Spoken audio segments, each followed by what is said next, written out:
সেই গানের সুরমূর্ছনা আমার মনে প্রশান্তি নয়, বরং ভয়ের সঞ্চার ঘটাচ্ছে।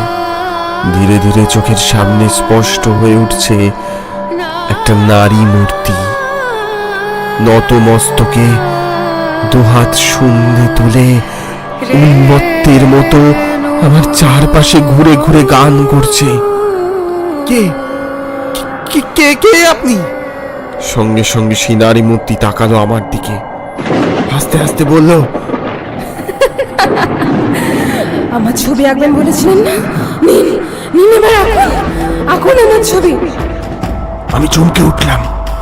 কোথায় কোথায় সেই সুন্দরী মোহময়ী মনিকা? আমার সামনে দাঁড়িয়ে আছে এক বিভৎস মূর্তি, ফ্যাকাশে মুখে ধক ধক করে জ্বলছে সাদা এক জোড়া চোখ। তাকিয়ে কি দেখছেন?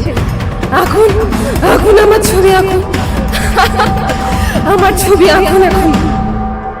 আমি প্রচন্ড ভয়ে পিছিয়ে যেতে যেতে বললাম, কে কে তুমি? তুমি মনিকা তো নও। না, আমি মনিকা নই। আমি হলাম সেই অভাগিনী যে একসময় গান গাইতে ভীষণ ভালোবাসতো। তার গানের সুখ্যাতি ছড়িয়ে পড়েছিল সারা বাংলায়, কিন্তু তার সেই গান গাওয়া চিরকালের জন্য বন্ধ হয়ে গেল তোর জন্য। আমার জন্যে? কিন্তু আমি আপনার সাথে কি করেছি? হ্যাঁ করেছিস। আমি যাতে আর গান গাইতে না পারি, আমার গলার সুর চিরতরে থামিয়ে দিয়ে আমাকে এই বাড়ির অন্ধকারে ফেলে রেখে গিয়েছিলিস।